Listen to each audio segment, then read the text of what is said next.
Mesdames, Messieurs, nous sommes ravis de vous retrouver pour cette édition de Politics. Nous sommes dans le département de l'Indre, c'est en France, dans la ville précise de Châteauroux, une ville historique.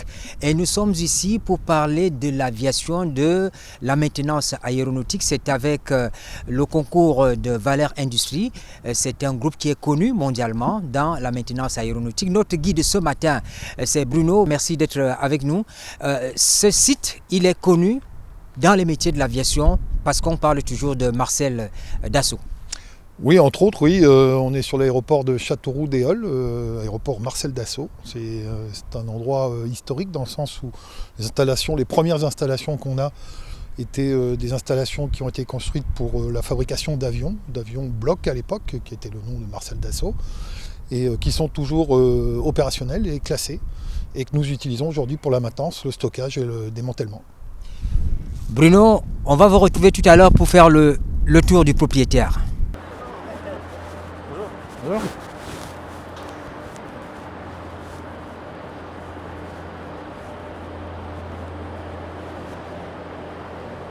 Effectivement, vous avez le premier hangar, qui était la famille Bloch, construit en 1936, qui est donc devenu la famille Dassault, où sont construits des avions français militaires, d'où le nom de l'aéroport Marcel Dassault, à Châteauroux.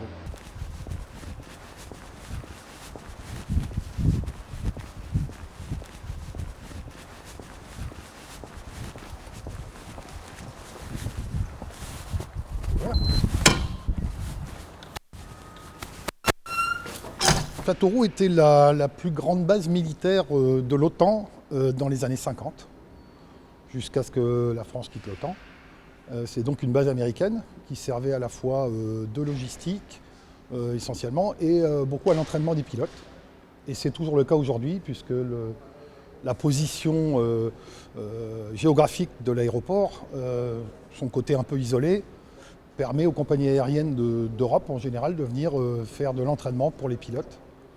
Du fait de la longueur de la piste et de sa situation géographique, c'est un endroit un peu privilégié dans le domaine. L'activité commerciale se limite à des activités cargo sporadiques, hein. C'est pas quelque chose de régulier. Et pour ce qui est de l'activité passager, c'est pareil, des compagnies de charter éventuelles qui viennent par moment, en fonction des saisons, transporter des passagers pour des vols charter. Alors, je n'ai pas vu le hangar naître, malheureusement. Je suis arrivé à la livraison du hangar. Donc, quand on voit ce qu'on a aujourd'hui dans le hangar, les facilities, les outillages, la mise en œuvre qu'il y a aujourd'hui afin de procéder à la maintenance des aéronefs, il y a énormément de changements vis-à-vis de 3 ans auparavant où on avait un hangar relativement vide. On venait simplement de recevoir les clés du hangar. Alors on est sur l'aéroport de Châteauroux et plus particulièrement dans de grands hangars qui s'appelle le bâtiment 8500, parce qu'il fait 8500 mètres carrés et on exploite ce hangar depuis février 2022.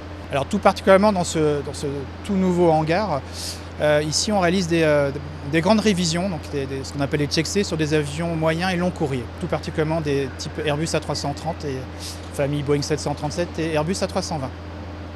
Donc on va faire la révision dite générale, souvent à mi-vie. On va vraiment inspecter l'ensemble des éléments de l'avion. Donc ça fait participer à tous différents corps que représente la maintenance aéronautique. L'écosystème aéroportuaire à Châteauroux est tel que sur ces installations de Valère Group, la logistique tient une place importante.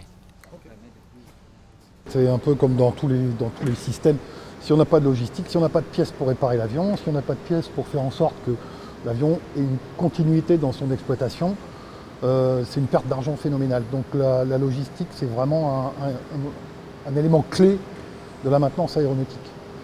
Ici, en l'occurrence, on récupère dans les avions qu'on démantèle des pièces qui sont recertifiées ou certifiables pour les fournir à tous ceux qui souhaitent maintenir leur capacité opérationnelle le plus rapidement possible. Accessoirement, on a aussi dans cette partie logistique les pièces qu'on utilise nous pour la réparation des avions. Donc on voit ici la zone de stockage où ici un avion en démantèlement. Donc une partie des pièces qu'on voit ici ont été prélevées sur cet avion. Elles sont recertifiées, elles sont disponibles sur le marché. Voilà, tout ce qui concerne la logistique, n'importe quel jeune qui souhaite se lancer dans la logistique, l'aéronautique n'a pas suffisamment de spécificité pour ne pas être possible dans n'importe quel domaine. Donc c'est des gens qui vont mettre en caisse, ce sont des gens qui vont gérer la douane, la partie envoi, réception, gestion de stock. Donc oui, il y a un panel de métiers extrêmement large autour de cette activité. Le recyclage des avions fait partie des activités phares des unités opérationnelles qui existent ici. Alors je suis chef d'équipe, on fait du démantèlement d'avions. C'est-à-dire quoi? Donc les mécanos démontent les pièces des avions et ensuite ils nous les déposent ici pour qu'on puisse les emballer, les bouchonner, vérifier les documents.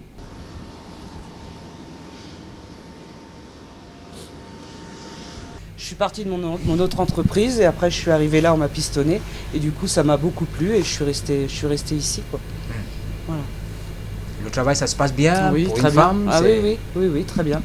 Avec les hommes, ça se très passe bien, bien la aussi, collaboration? c'est très bien. Il faut avoir un peu plus de caractère, c'est tout. Voilà. Le traitement des avions est fait de manière à prolonger leur durée de vie, ou tout au moins celle des principaux composants. Donc ici on reçoit des pièces qui sont inspectées en amont. Ensuite, suite à l'inspection, on les démonte, on les répare, on les remonte.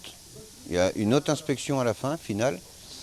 Et ça va jusqu'à la peinture et la finition, quoi. Ah, il y a beaucoup de rivets à démonter, beaucoup de pièces, surtout sur des grosses pièces comme ça en 330. Donc ça prend, on a 17 à peu près là, pour faire tourner l'atelier. Il y a une autre partie composite aussi de l'autre côté.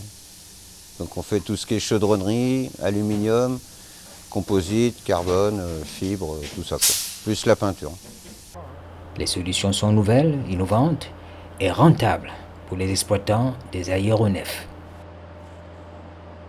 Ici on a un atelier de composite dans lequel là justement on peut voir ici pas mal de ces nouveaux matériaux. Alors nouveau, on va dire que c'est une technologie qui a une vingtaine d'années maintenant, mais qui s'est généralisée dans toute l'aviation. Et oui, effectivement, ça demande une certaine technicité dans la réparation et dans la capacité à utiliser ce type de matériaux. On s'adapte, on est adapté, on a les moyens. Et puis après, on a toute une doc, en fait, toute une documentation, que ce soit Airbus ou Boeing, qui nous donne les grandes lignes et puis les répas selon les zones, selon la tension, la friction, le matériau aussi utilisé. Donc c'est très encadré, très carré. Chaque réparation, on fournit un certificat de conformité, de la fibre, de la résine, même l'étalonnage de la balance que j'utilise, je suis obligé de le marquer dedans pour vraiment avoir un suivi de tout le matériel qui rentre en compte en fait dans la réparation, quoi. Le poids, d'où la balance. Ouais, la balance, le poids, tous les appareils, les fours, tout ça, tout est étalonné chaque année et suivi. Et dans la maintenance, l'on intègre les questions de sécurité, notamment la cohabitation avec les volatiles, qui reste un véritable enjeu pour l'aviation. Ça, c'est une des parties particulièrement sensibles sur l'avion, qui est souvent sujette à des dommages qui sont causés soit au sol, soit en vol, par les oiseaux, par exemple. Donc le risque aviaire, c'est comme ça qu'on le nomme. Donc en fait, l'avion risque d'être percuté par des oiseaux en vol. Et parmi les éléments qui sont le plus impactés sont ceux qui sont saillants et en avant. Là, on a les entrées d'air moteurs qui font partie de ces éléments qui sont bien souvent endommagés par les oiseaux. Alors soit l'entrée d'air elle-même, si on a de la chance, on touche à l'extérieur. Si on n'a pas de chance, c'est à l'intérieur. Et là, c'est le moteur qui encaisse le choc. Et donc, le risque, c'est l'arrêt moteur, comme on a pu le voir sur le crash de l'Hudson.